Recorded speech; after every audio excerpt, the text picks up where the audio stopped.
Thank you all so much for making it here, particularly for this outlier of an event, right? Law in a predominantly technology conference.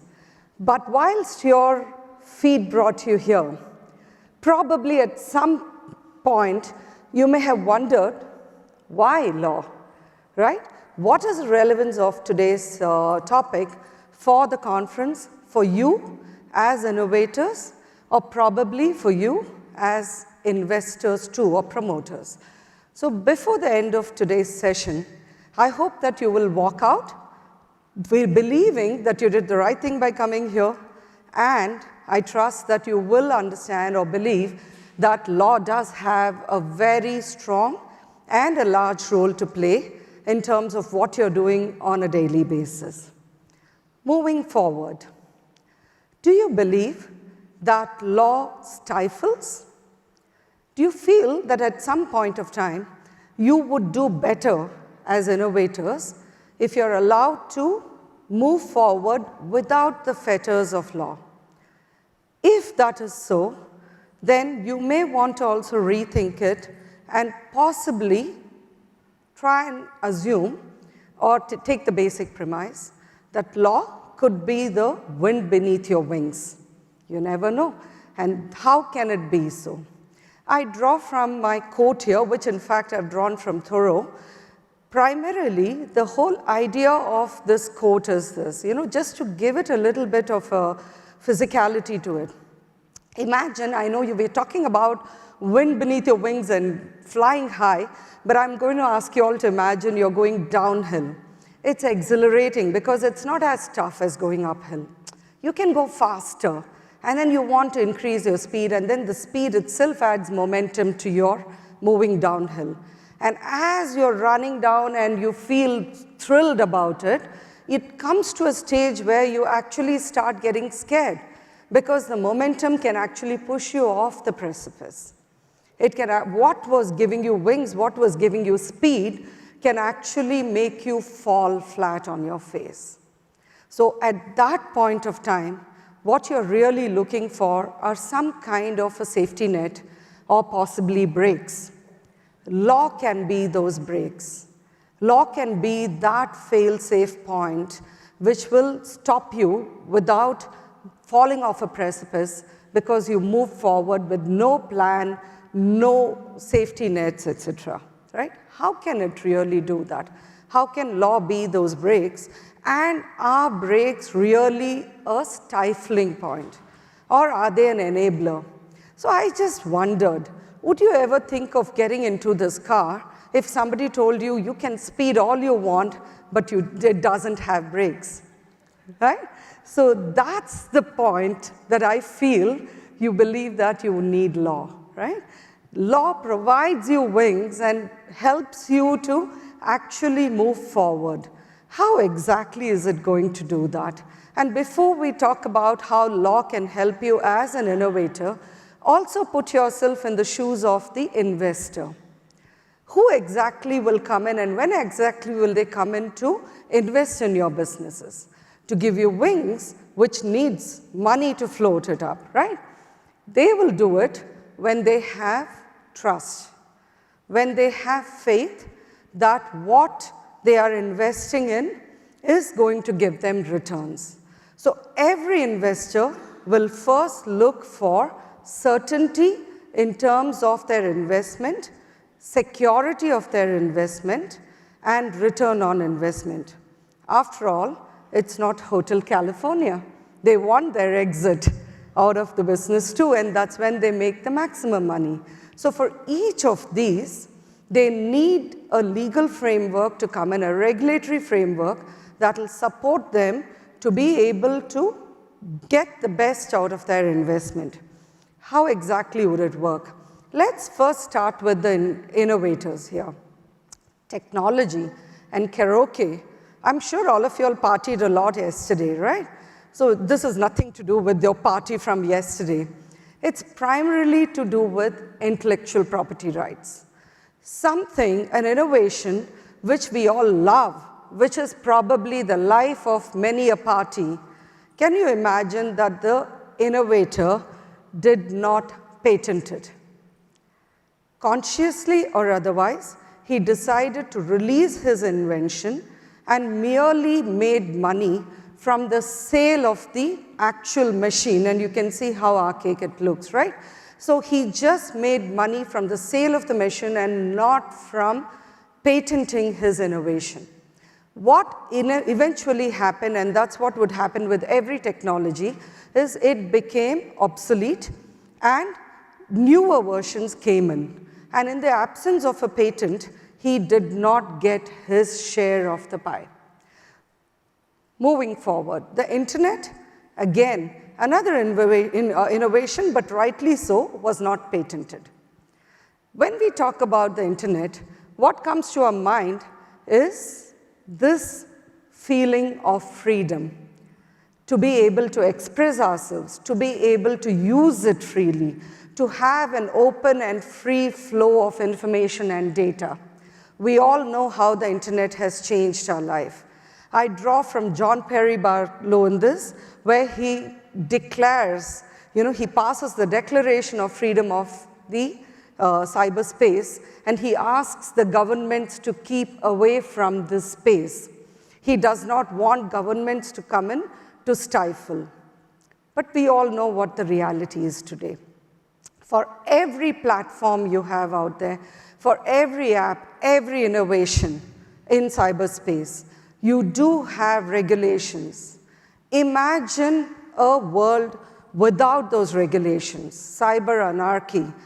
How safe would you feel going and posting on that microblogging site if you did not have laws or regulations which will protect you against bullying, trolling, or stalking, etc.?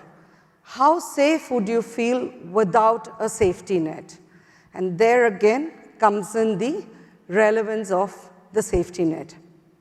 Many amongst you, I'm sure, are innovators. We heard a lot yesterday about speed being of essence. You want to be the first off the block. So you have your innovation, you don't want someone else getting out there before you, and get it off the block, right? What is the trade-off that you would do at that point of time? What is it that you would believe is something you can keep aside for now? Safety, security, your own intellectual property rights? What exactly can be the trade-off? So that price you pay to be the first off the block, and what is permissible in terms of a trade-off and what is not, again, is set out by law. It doesn't stop your innovation, it actually helps you to expand. Again, personal data protection laws, all of you are familiar. We have the GDPR around for a long time. We may or may not be part of the European Union, but you're still having the cloud of GDPR hanging over your head. And why is it important for you to comply? Because you have a very high penalty that goes with it. Global turnover and percentage thereof for non-compliance, particularly if you're dealing with data of European Union citizens. So you have laws working as an enabler. You have laws which dangle the carrot like intellectual property rights, which tell you why it's relevant for you. And then you have laws which act with the stick, right? Which is like the GDPR, which kind of like imposes heavy penalties to ensure that you will comply. So can a law which is actually using the stick be an enabler? You may start wondering, why would a law which imposes heavy penalties, which stops you from using data freely, because that's the oil which is going to give wings to your business. If that's going to stop you from using data freely, how exactly is it an enabler? So let me tell you where India is headed, and that gives you a kind of idea of where the enabling aspect comes in. India has still not really decided or made up its mind on what are the contours that the personal data protection law for India should take. And whilst we are debating that, in came non-personal data. And then India started evaluating a possibility of a hybrid law which will cover both personal data as well as non-personal data. And what were you looking at when you were talking about legislating non-personal data? Non-personal data is really what big tech looks for in terms of its business value. Personal data may take this much of a share in terms of valuation. Non-personal data is the big chunk. And here you have the threat possibly of regulation which says that non-personal data may have to be shared with startups or with governments to help governance and to give that leg up for startups to even the playing field, because big tech is already out there. But when it comes to non-personal data, we circle back here to intellectual property rights. So that's what comes in to protect the big chunk of valuation. And when it comes to non-personal data, therefore, broadly, the regulations you have till date, which enable free flow, and effectively that's just from the European Union so far, it enables free flow and it enables you to get valuation out of data without this Damocles sword which hangs over your head when it comes to personal data. And that's where law can be an enabler. And yes, when you take an India example, we still don't have a law which stifles, but that threat definitely is there, and we'll talk about how it can be a stumbling block going forward. Code as law. All of you all have been talking about smart contracts. I don't have to preach to the choir about what smart contracts are. USA leads the fray in terms of having a lot of, not just one, but multiple legal provisions which enable blockchain, which allows you to apply blockchain to multiple use cases. I would, in fact, move forward from not just blockchain to DLT. So when you have a scenario where law enables, by giving validation, legitimacy to a process which is inherent to a blockchain or a use case, in a smart contract in this instance, law is an enabler. But just pause there for a minute and think about all the possibilities that DLT brings to you. Is it always about smart contracts? Can we really freeze technology or processes in terms of what is applicable today? Effectively, that's what has happened with USA. When you look at the way blockchain is defined, when you look at the way smart contracts are defined, and also provisions which talk about permissibility, legality of data collected in a blockchain process and its usage in a court of law, it's actually limiting or restricting, because and by the way, in the US, each of these are state laws and not a federal law. So when you have multiple states legislating about blockchain, and when they freeze the technology as on the date when they pass the legislation, they are actually stifling innovation because they're not allowing you to go beyond smart contracts. And all of you have moved beyond that in some instances. In some instances, whilst we are talking about decentralized ledgers, effectively the manner in which a permissioned blockchain works may not necessarily be decentralized, right? And in those instances, when you look at some of the laws, it may actually work contrary to being an enabler and may instead become a stumbling block. And that's why what you need is not just law evolving to support you, to give wind beneath your wings. It has to understand the domain, it has to understand technology and help you grow instead of believing that it's enabling you, but instead stifling you. This is the construct that I'm putting forward here. Technology, I agree with you all too, evolves faster. It moves up the curve better when it is unfettered. So you need that organic curve up to a point. But there comes that tipping point from where you could either fall because you did not have the support of law. I'm not saying law is the only element that will give you wings, but it is a critical element. because that is the stage where, as innovators, you're dealing with yourself. It's internalized. We are talking about rights which are personal to you, intellectual property rights or personal data protection laws. How do you build your product using the legal frameworks and ensuring that you're complying with it, etc. But it's still internalized. But that tipping point is when you take your product forward to the next level, to your investors, to users. At that stage, you're engaging with third parties. So you have more legal frameworks coming into the picture. You're going to be contracting with third parties. You will have corporate compliances already from general laws that you have to meet. And at that stage, if you have special laws for the technology that you're dealing with, it doesn't matter if it is blockchain, DLT, or any other derivatives of that. When you have laws that enable beyond that, that's when the tipping point moves you forward to something better. Because that's where law gives certainty to the investor. Law assures trust and faith for the investors to come in. The legal systems and the effective way in which they work will ensure that the investor feels safe to come forward. And that's when it gives you wings. And that's utopian maybe, but yes, we need it, and it's not that difficult for us to work towards it.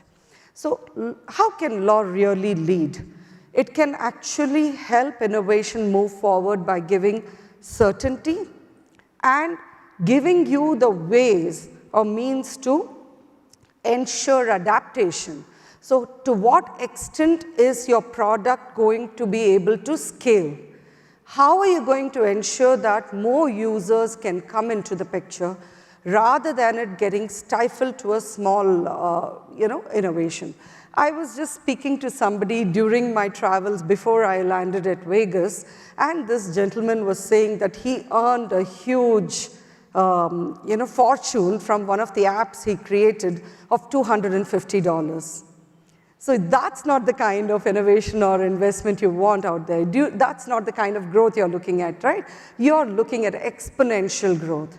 And that can come from wider adaptation of technology. And that's something law can actually enable. Transparency. Again, here we talk about a third party coming in.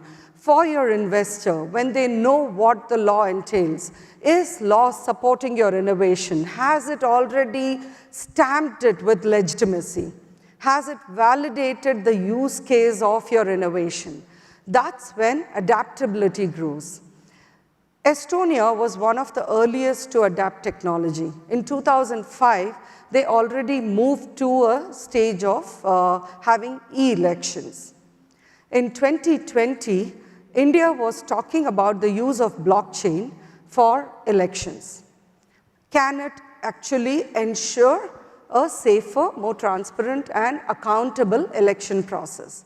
But the first issue that came up with respect to adapting blockchain for elections was the legal framework existing for elections. So if you do not have, or if you have rather, a law which says there is a particular process that has to be followed for completing an election process in this instance, you will necessarily have to change the law for it to adapt technology within its framework. So again, transparency in the way law works and how it is going to permit implementation of technology becomes critical. We had digital signatures. In fact, one of the earliest forms of legalization for cyber was through model laws, which the UN came out with.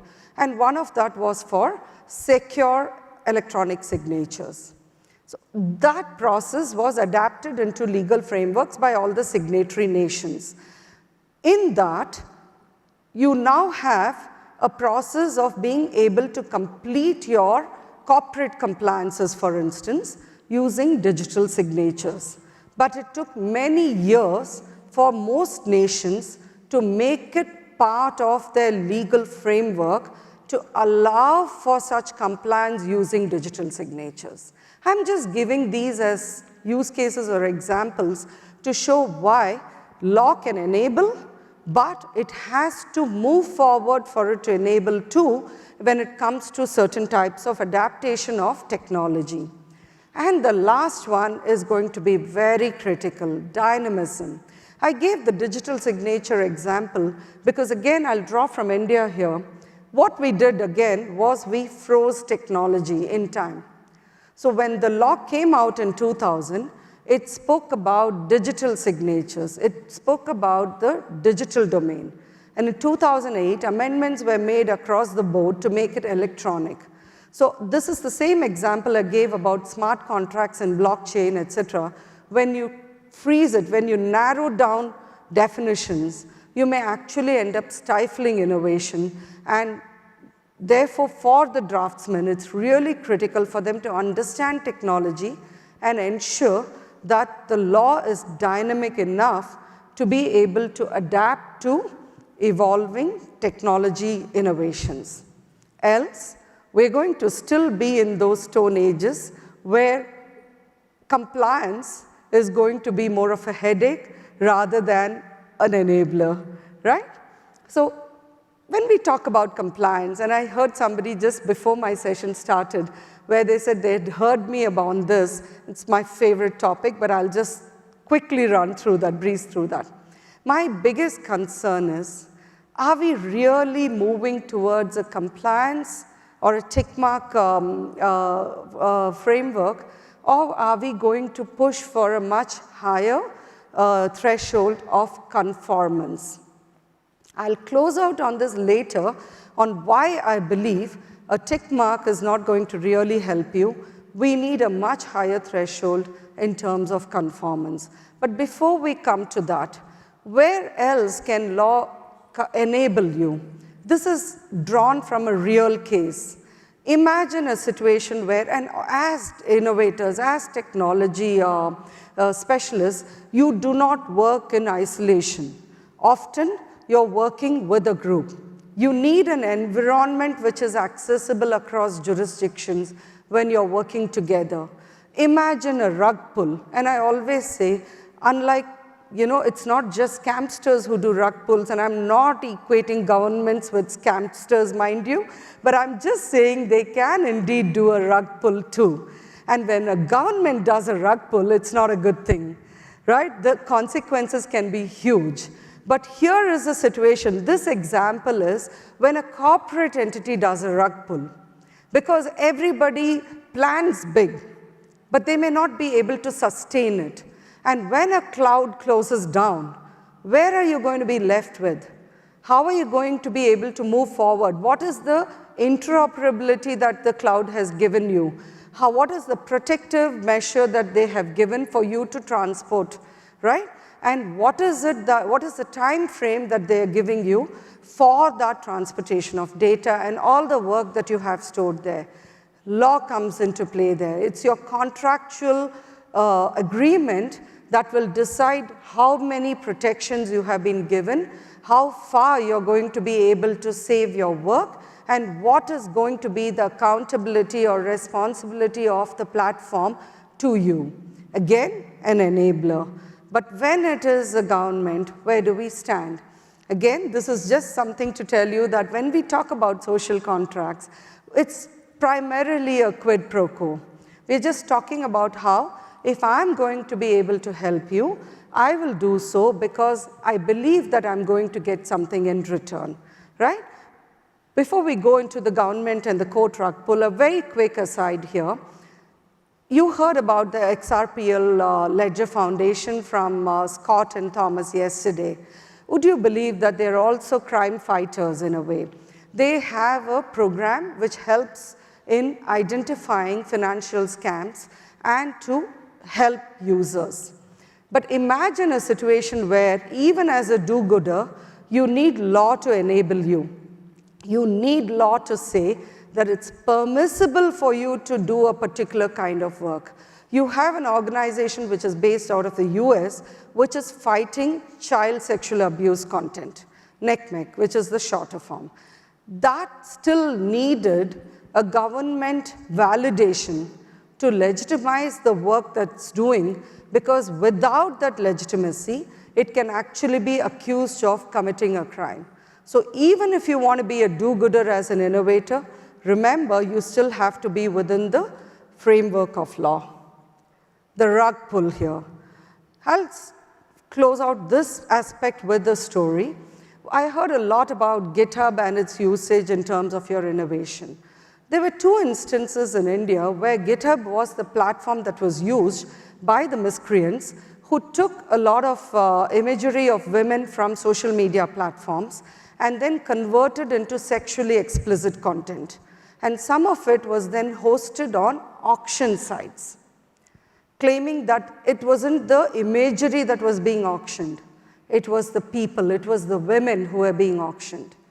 And that was not just a hate crime against women, but it was also considered to be a community crime, right? In this instance, what was the rug pull really of law enforcement? The first and immediate knee-jerk reaction was, off with their head. Let's just close down GitHub for a while until we figure out what is the role that they played in this crime.